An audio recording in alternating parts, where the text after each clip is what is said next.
Now, in high definition. Live, local, late-breaking, KHNL News 8 Sunrise. A Honolulu martial artist makes magic with his sword. He is the first African-American black belt in Kendo in the world. But his success came at incredible odds. Meet Henry Smalls. I am definitely a warrior. 6th-degree black belt in Kendo. I'm the art itself, living. 4th-degree black belt in karate. I'm also an artist. I'm vicious, but I'll be beautiful as I do it. So my objective is to show Kendo in its beauty. And in its beauty, Kendo is vicious. It's not boxing. It's not you hit me, I hit you. You move, you're gone. Period. It's pure. He is a fighter. You're not going to stand in my way. Nothing stops him on or off the mat.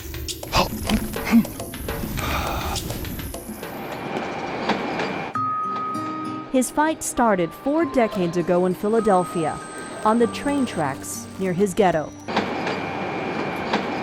He was just 11. One of my friends just went like, Henry, you do it. That was it. He pushed me in. There it was, and it happened like that. I guess that was just my fate. I'm in my jeans. I'm looking, my jeans are ripped. My legs are mangled. Amazingly, Henry says this near-death experience was beautiful. I felt that I was a part of some form of love, some sort of bigger consciousness. I'd never felt any love like that. He says he saw a bright light and then was told it wasn't his time. Something really special happened to me, and it has affected my life the whole time. I wanted to find out why I had to come back, what it is that I had to do. And so I've always been very pushed and driven to find out what it is. When he came to, he was in the emergency room. The doctor was saying, should we let him live or should we let him die? My aunt was saying we should let him die because the boy is not going to have a regular life. My mother was saying, you know, no, that's my son. And I love him, he can do it. I'm screaming, but there's no sound, like I'm alive, I'm here, I'm okay. You don't know me. You cannot say what I'm going to be. I'm not going to let anybody tell me what my life is going to be. For the next 2 years, Henry called the Shriners Hospital in Philadelphia home. And slowly, he recognized the real fight. Society began to collapse on me, like you're handicapped. And I didn't understand what that meant. I took it to offense, like I'm Henry. When he returned home, he wanted to play sports, but often heard this. I could teach your brothers, but I can't teach you. Talk about breaking your heart. Until one day, he met karate sensei Jim Clark. Hey, why don't you come down to the dojo and see what you can do for yourself? I didn't know what to say. You know, somebody actually didn't doubt me, didn't challenge me. Henry Smalls loomed large on the mat. After the first time we actually started sparring, me and him alone, that handicap went away really quick. And if you didn't do your best, he would definitely take advantage of you. Very inspiring to see a man just do karate where 50% of it is legs, and he just went out there and just overwhelmed men with legs. In 1981, Henry discovered Kendo. The code of honor resonated with him. The samurai was very brave. Where I came up, you had to be brave.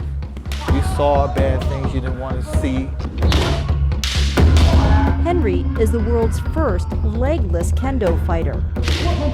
His style and grace earned him an audience with Japan's royal couple. The two-hand style up over top is called Jodan. Mine is one hand because of necessity, the way to move, how I move around. So I cultivated that style out of necessity to survive. Do opponents underestimate him? Well, they have, at their peril.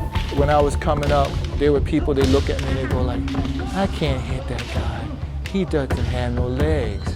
that would make me feel bad, and I couldn't even fight because this guy feeling sad, so I can't. So I don't know what to do, you know. But then I got to the point where if you feel that, I will eliminate you quickly, put you out of your misery fast. That's the greatest love I can give you. Now he's a Kendo teacher with his own school. His 7-year-old son, Osiris, is also a student. You forget he doesn't have legs. Like, studying under him, he gives off such a strong presence, you completely forget about that. And having sparred against him, he's terrifying. Like, there's nothing like having a guy, you're trying to hit him, and every time you strike, he just sits there and dodges you left, dodges right, and smacks you in the face a couple times. And it's amazing watching him fight. I'm very proud of myself. Each of us can be born in a certain place, everybody. But some may rise from that, and then others may fall from that. Why? It depends on choices that people make. My choices were always, you know, I was interested in martial arts, and it was no one's going to stop me. Henry's channeling his energy into new directions now. You reach a point where there should be a blossoming of creativity outside of your sport. Music touches everybody's heart. It's the greatest form of creativity. The man who inspires so many with his courage and strength finds his new muse in music. What inspires me is creativity. Creativity meaning like each day you wake up, you create your day, you paint the picture of your life. You know, each day is an opportunity of choices, you know, infinite possibilities, as they say, and I want them. And there's no doubt he'll get what he wants. Henry's first CD is for sale at his website. His second CD is on its way out. You can check it out, or you can reach him at henrysmalls.com. And I just want to say thank you, Henry, for sharing that amazing story with us. Thank you for trusting me to tell your story correctly. And to Emmy award-winning photojournalist Tracy Arakaki, who I had the honor of working with on this, thank you for putting in all your time for free, 100 hours of it, to make this package so special. So, thank you.